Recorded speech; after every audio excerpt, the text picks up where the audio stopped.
Bonjour tout le monde, bienvenue dans le monde de l'être et des huiles essentielles. Pour ceux qui ne me connaissent pas, je suis Élodie Bosson, initiatrice à l'éveil de l'être et aromathérapeute grâce à mon entreprise Une Goutte d'Essentiel.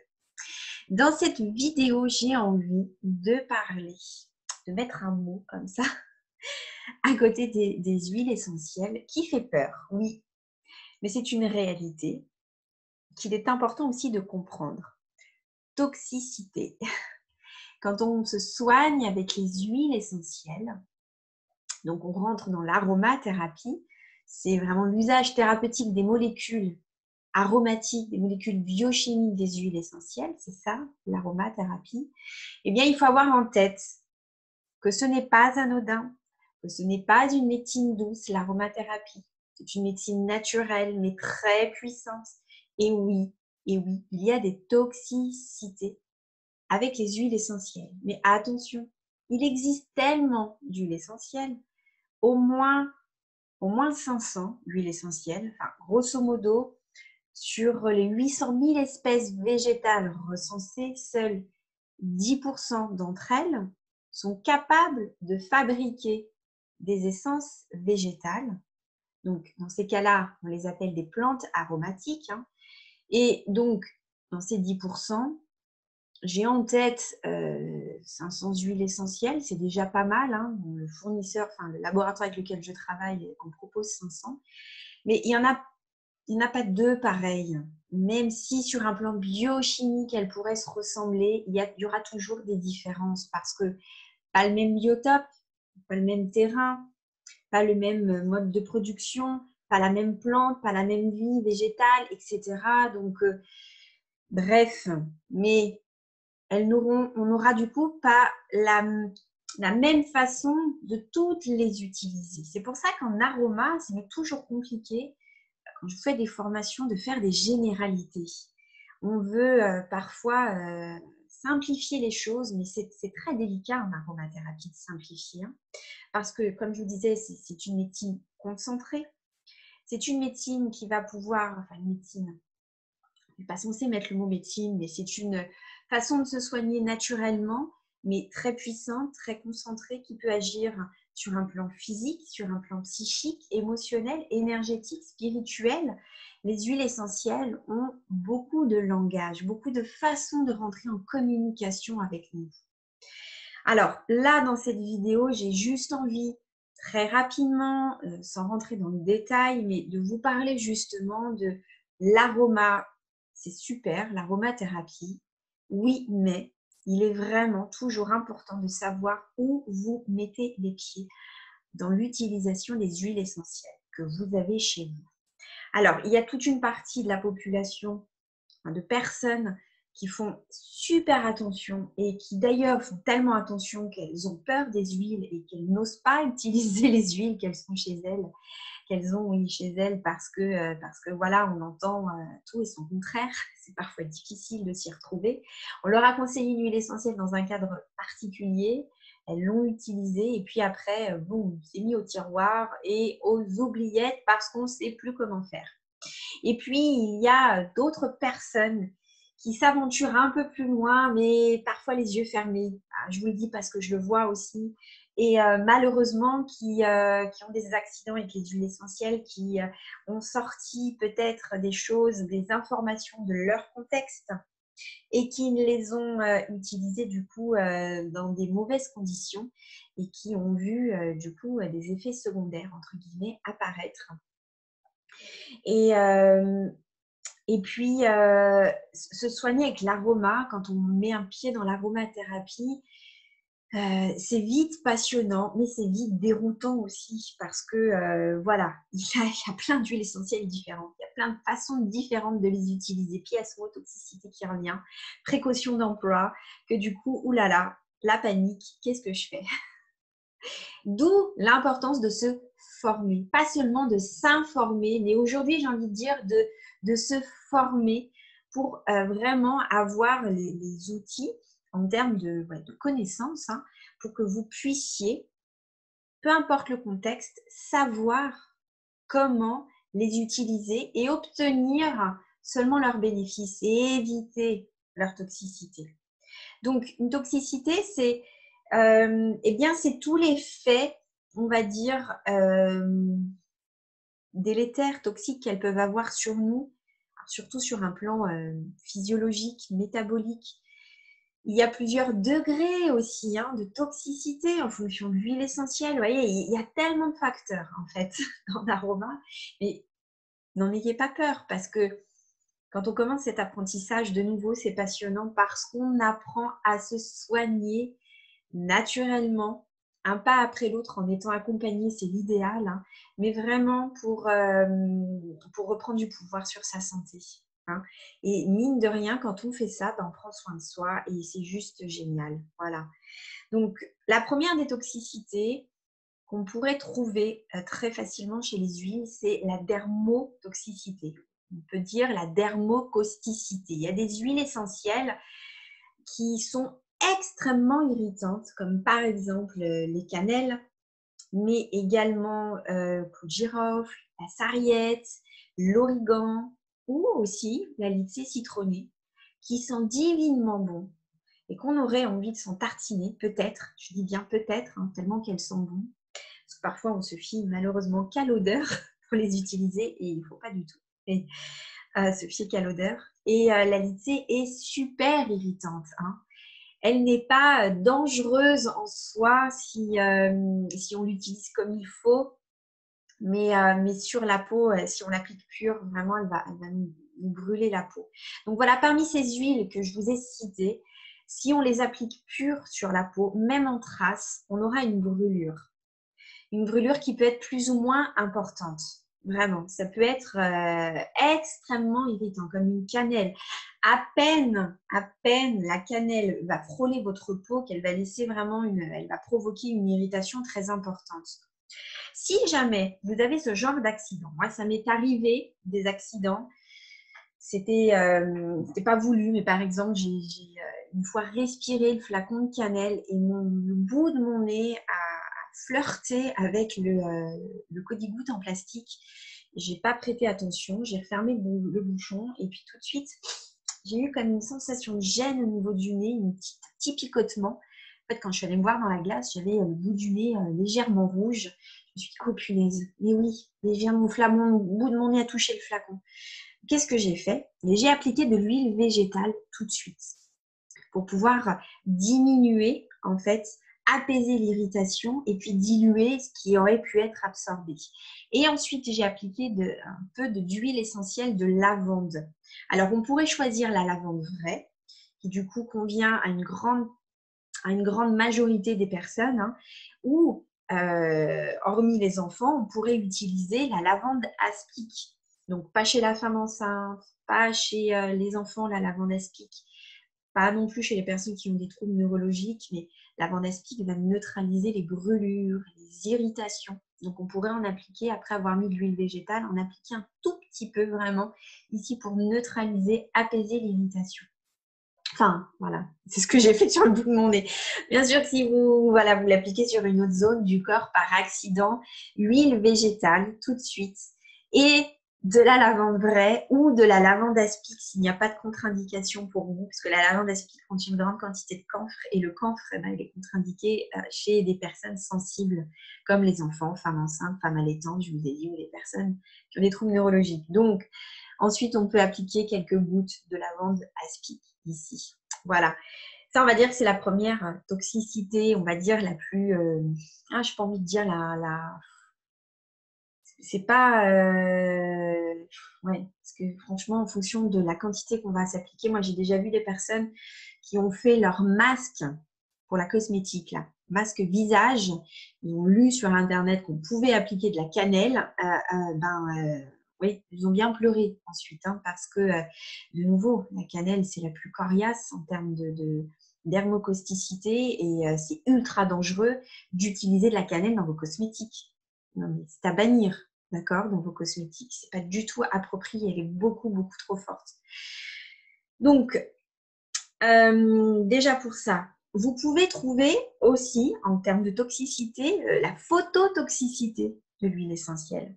La phototoxicité, ça veut dire qu'une huile essentielle, qui est dite phototoxique, parce qu'elle a certaines présences de molécules biochimiques dans sa composition, qui appartiennent à la famille des coumarines, je ne vais pas rentrer plus dans le détail, mais quand on va l'appliquer notamment sur la peau, même si elle est diluée, eh bien, et qu'on va s'exposer au soleil derrière, ou qu'on va marcher en extérieur et que le soleil va venir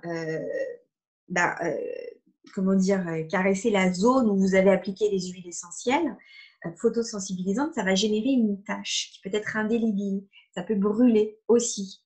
Donc, les huiles qui seront, par exemple, photosensibilisantes, ça va être toutes les essences issues des zestes d'agrumes.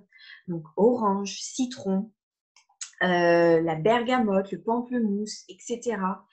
Je ne les cite pas tous, mandarine aussi. Ça, ce sont toutes des huiles qui sont dites photosensibilisantes. Donc, quand on va les appliquer sur la peau, il convient de ne pas s'exposer au soleil, de ne pas exposer la partie où vous avez appliqué les huiles essentielles photosensibilisantes dans les 6 à 8 heures après l'application.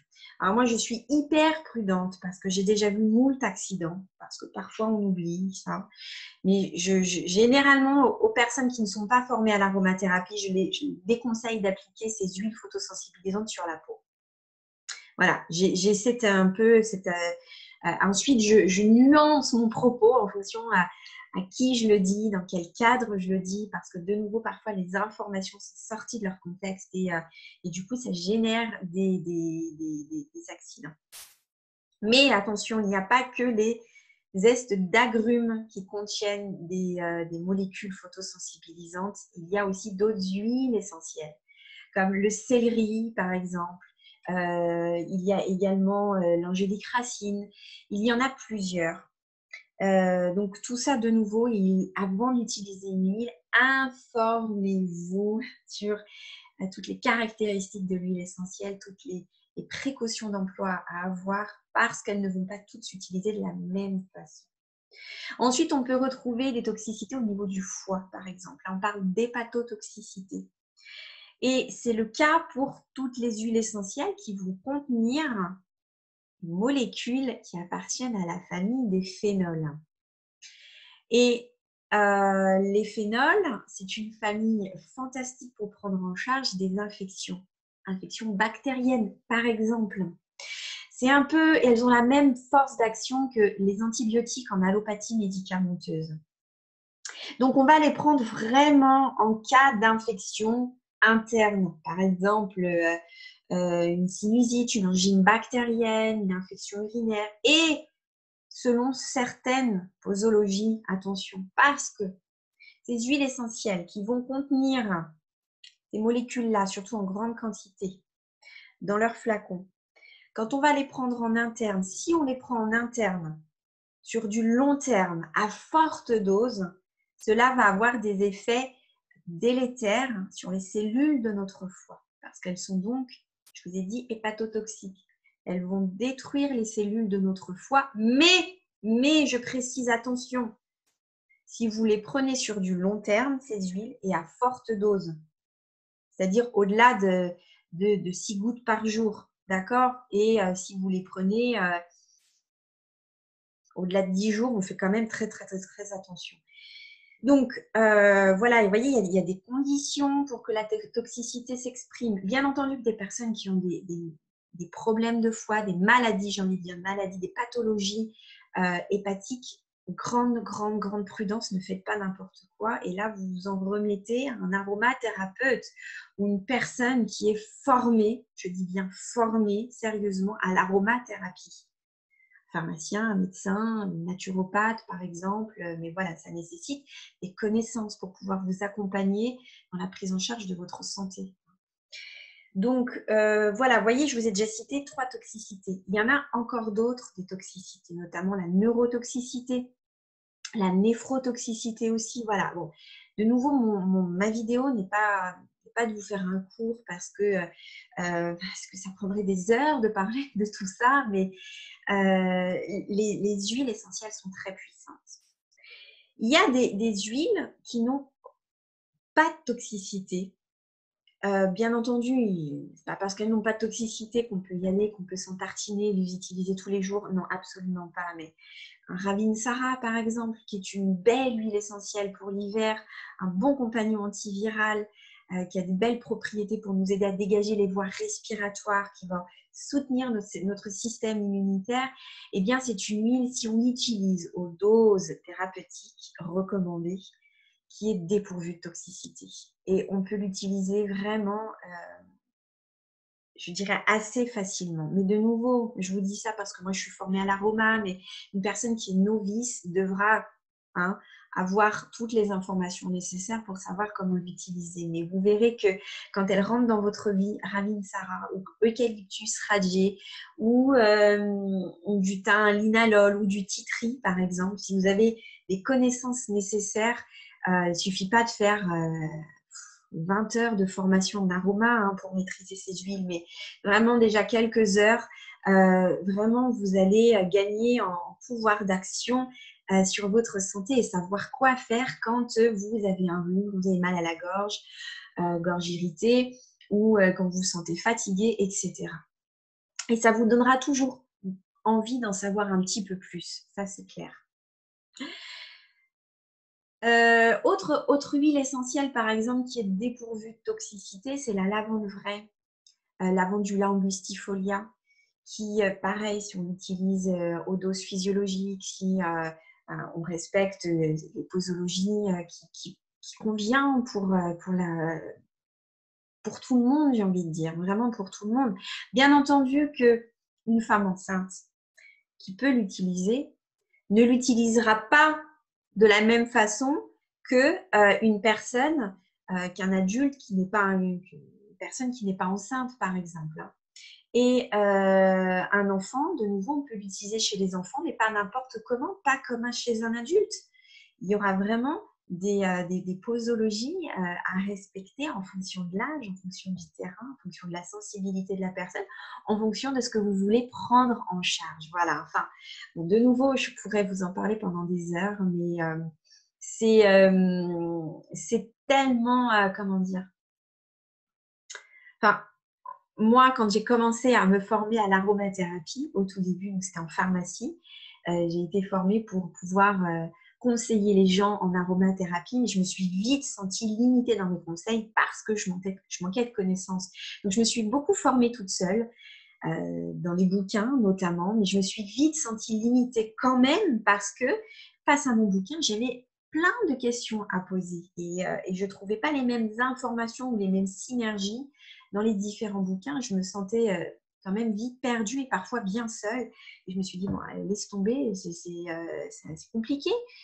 Et puis finalement, j'ai fait le choix de me former véritablement, de suivre un parcours pour me former pour moi, mais aussi dans le cadre professionnel, pour gagner vraiment en maîtrise d'action, pour pouvoir appréhender toutes les différentes actions des huiles essentielles sur nous. Moi, je l'ai fait dans un cadre vraiment, dans un projet professionnel. Mais vous, en tant que particulier, de nous, vous n'êtes pas obligé de faire un grand cursus d'aroma pour maîtriser toutes les huiles essentielles, mais vous pouvez apprendre un pas après l'autre. Et moi, c'est ce que je vous propose dans la formation. D'ailleurs, vivez en osmose avec les saisons. Et là, bon, celle du moment, c'est vivez en osmose avec l'automne et l'hiver. C'est de vous apprendre, en fait, à maîtriser les huiles essentielles là pour ces 2 saisons. Donc, on arrive à la fin de l'automne, on va dire qu'il reste plutôt l'hiver, mais en cas de déséquilibre du corps, ça peut être de la fatigue, un rhume, des sinusites, ça peut être tout un tas de choses en fait qui peut nous arriver pendant l'hiver, soutenir nos défenses immunitaires, pouvoir apprendre aussi à nourrir notre vitalité. Eh bien, tout ça, je vous accompagne dans l'apprentissage de cette prise en main de votre santé pendant l'hiver. Je vous propose donc une formation où vous aurez accès à 7 heures de vidéos, plus contenu écrit, plus aussi, il y aura aussi tout cet aspect langage subtil des huiles essentielles que j'aime, parce que le but n'est pas de vous apprendre à focaliser sur des symptômes, hein, mais vraiment à gagner en maîtrise sur l'aromathérapie, pour savoir quoi faire quand vous êtes malade. Et il y a cet accompagnement que je fais avec vous pour vous aider à intégrer, pour répondre à vos questions, justement pour ne pas vous sentir seul face à cet apprentissage.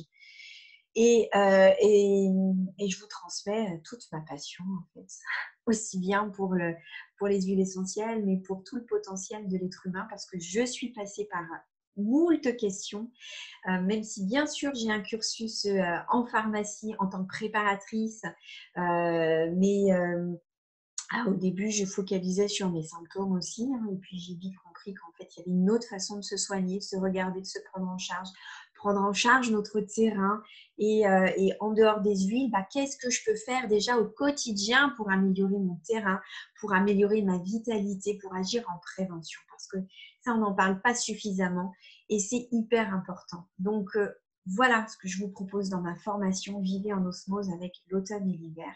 C'est vraiment un apprentissage riche et humain. Et c'est ça, la vie est au centre de cette formation. Donc, vous avez bien entendu un accompagnement via Facebook, mais via aussi votre compte de formation qui sera actif, parce que si vous n'avez pas Facebook, il y aura d'autres façons de communiquer, mais si vous l'avez, c'est super, parce que vraiment, on pourra faire des temps live, des temps en direct, des temps de questions-réponses. Je vais enrichir, enfin j'enrichis, je suis en train, de toute façon, elle est déjà active cette formation, j'enrichis aussi cette formation avec différentes vidéos, enfin voilà. Donc, et sachez que comme les saisons automne est déjà terminée, qu'il nous reste 3 mois pour l'hiver, grosso modo, et bien je vous propose 30% de remise sur cette formation. Donc, à la base, elle est à 149 €, tout compris, mais je vous fais 30% de réduction, ce qui la fait à peu près à 100 €. Il y a la possibilité de payer en 2 fois aussi. Et elle sera accessible jusqu'à au moins fin avril pour vous permettre d'intégrer. Et tout ce que vous apprenez là, c'est de l'acquis pour l'hiver prochain. Et c'est de l'acquis aussi pour l'utilisation d'autres huiles essentielles à venir. D'accord, ce que vous apprenez là va pouvoir être remis en application. Alors, sachez qu'en plus, je ne parle pas que d'aroma, je parle de gémothérapie aussi, je parle d'hydrolathérapie. Comment on peut rendre toutes ces matières premières végétales complémentaires et puis choisir aussi ce qui vous parle le mieux. Hein. Moi, par exemple, qui suis enceinte, j'utilise très peu les huiles essentielles. Je me dirige plutôt vers les hydrolats et je vous dirais même, j'utilise beaucoup la propolis, le miel, et ça, je vous en parle aussi dans la formation. Voilà, donc vraiment, je me réjouis de vous accompagner. Je vous propose j'ouvre cette formation à très peu de personnes pour vraiment vous accompagner au plus près dans votre apprentissage. Et puis, oui, aussi pour comprendre que les huiles sont très puissantes, qu'il y a des précautions d'emploi à avoir avec certaines d'entre elles. Et ça, je vous l'explique dans cette formation. Enfin, je vous forme à cela aussi. Voilà, donc hâte de vous rencontrer, puis hâte de continuer aussi à vous proposer du contenu pour vous enrichir. Et sachez que voilà, tout ne peut pas être abordé dans les vidéos et c'est pour ça que je vous propose aussi ce genre de formation, ce genre on va dire, de produits pour vous rendre encore plus, comment dire, oui, plus autonome, pardon, c'est le terme que je cherchais, plus autonome par rapport à votre santé. Voilà. Je vous souhaite une merveilleuse journée. Vous retrouvez toutes les informations quelque part autour de la vidéo pour les liens. Et sachez que ça peut être un cadeau aussi à offrir pour Noël, pensez-y. Je vous souhaite de belles rencontres avec les huiles. Informez-vous, formez-vous avant d'utiliser les huiles et je vous dis à très bientôt. Merci.